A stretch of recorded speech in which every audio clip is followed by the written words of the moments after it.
Magandang hapon mga ka-farmland. Nandito po ako sa property kung saan po ito po ipinagbibili. At dito po muna tayo mag-start. Papakita ko sa inyo yung tabi ng cemented road. So ayan yung cemented road.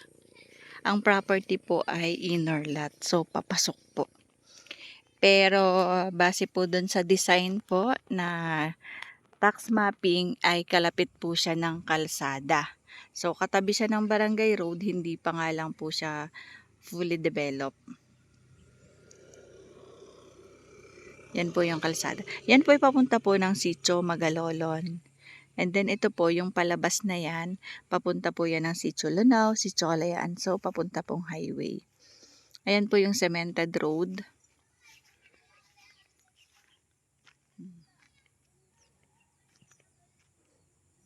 Tapos yan po yung gagawing kalsada. Papasok. Kasi yan po ay meron na pong nakalagay o nakadesign po na barangay road. Papasok po. Papunta pa po doon. So estimated po mga 170 meters ang layo po dito sa pinaka tabi ng cemented road. Yun po ay rectangular po yung shape. At ang sukat po ay 10,981 square meters. OCT title po. Mga ka-farmland, maglalakad na po kami papunta doon sa pinaka-property. Ayan po yung kapaligiran dito. So, kanya-kanya pong farm lot dito. At usually po, taniman po ng gulay yung mga katabi. Yan sila, mga nag-harvest sila ng gulay.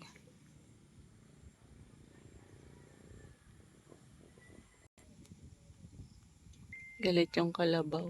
Yung side na yan, ibang farmland po, may tanim pong mga talong. So, diretso tayo papunta sa property. Papunta pa po doon.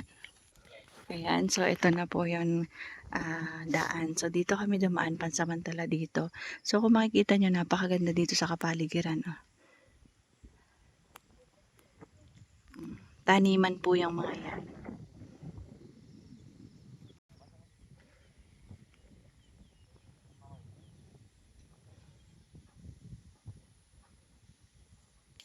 Ayan mga ka-farmland, nandito na kami sa pinaka-property.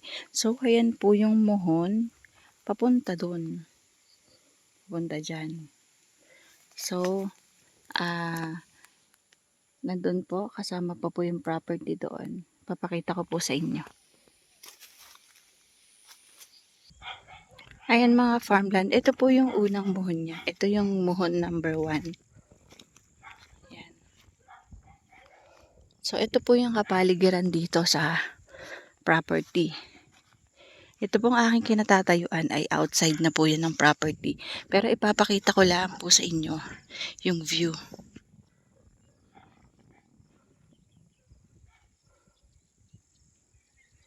Nandyan po yung pinakakalsada.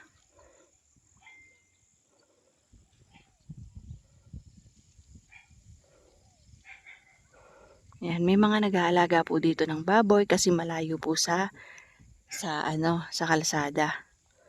Ayan. Ito po, yan po yung property na.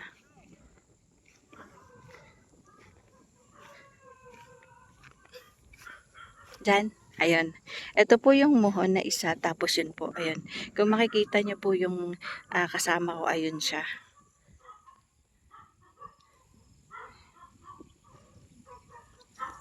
Nandyan yung isa? Ayun. So, nandun yung mohon sa kasama ko na yun sa may kulungan ng baboy. So, straight pa daw papunta doon ang mohon.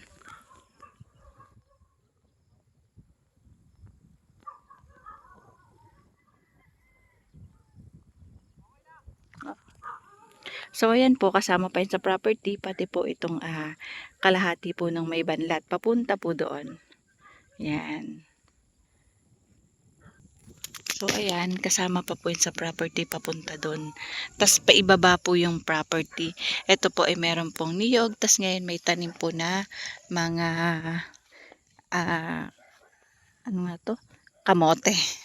Yan. So kung makikita nyo po, yan po yung tanawin na makikita dito. So kaaya-aya at napaka peaceful.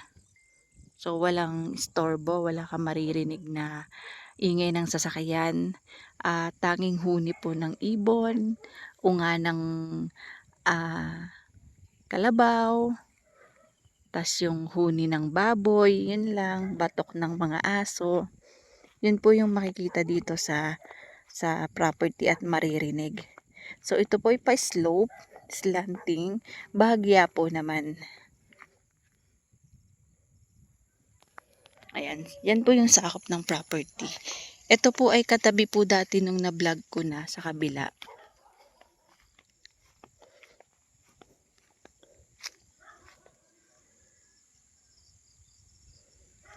Ang asking po ng may-ari dito ay 3 million. Negotiable naman po ito mga ka-farmland. Ito po ay OCT. Inaayos na po nila ang titulo nito.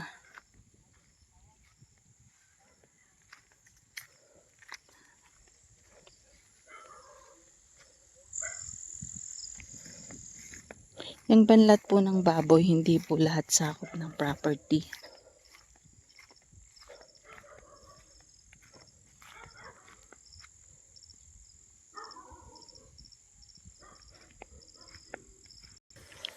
Yan, ito po ay sakop po ng property, itong mga kamote na ito. Ito po ay located po sa Sitio Lunao, Barangay San Antonio, Kalayaan, Laguna. Upland po, bayan ng Kalayaan, pero barangay po ng San Antonio. So dito po ito sa bundok.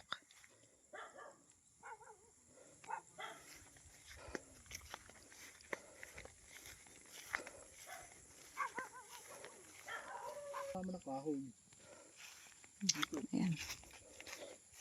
Baling pinakamuho niya, tumawid pa ng palayan. Papunta po dun sa may gitna ng pangpang na yan. Papunta dito.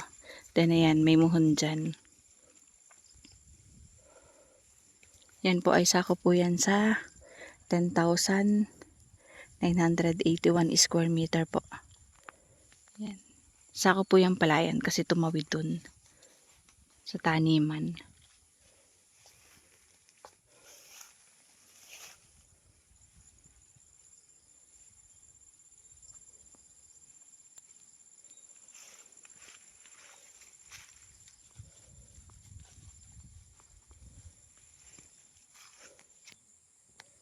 Ayan, so diretso doon, papunta dito.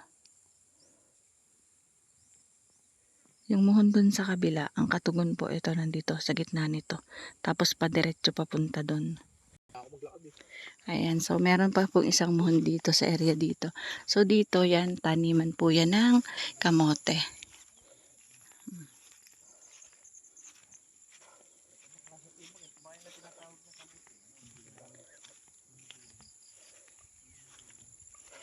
Ayan, may mga tanim po ditong kamote.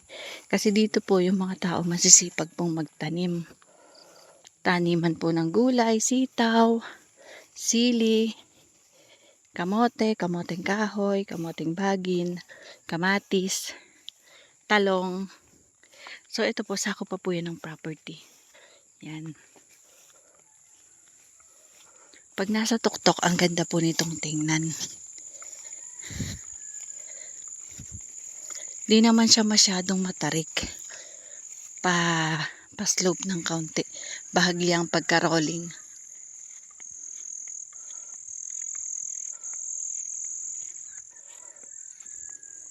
Kagandahan, ito pong property na 10,981 square meter po. May tanim na mga mangilan-ngilan na nyog. Bali, 1, 2, 3, 5, 7. Wala siya.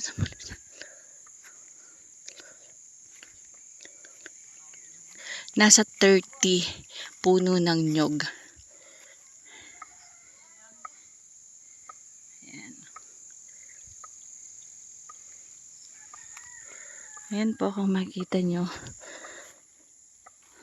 Sobrang nakaka-relax yung location ng property.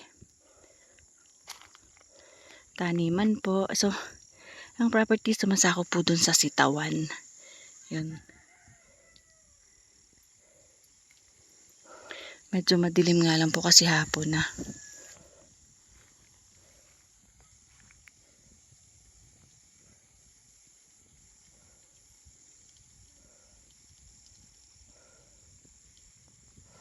Inuulit ko, ito po ay 10,981 square meter. 3 million ang asking ng may-ari. Ito po ay slightly negotiable. Bagong sukat lang ito mga ka-farmland. So base dun sa mapa, along Barangay Road siya. Yung sa i-develop pa lang po. Sa ngayon po, ito po ay inner lot.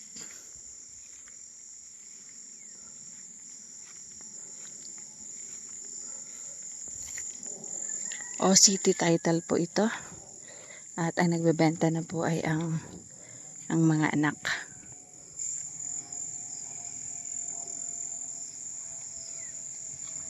Updated naman ang tax, wala pong utang sa buwis.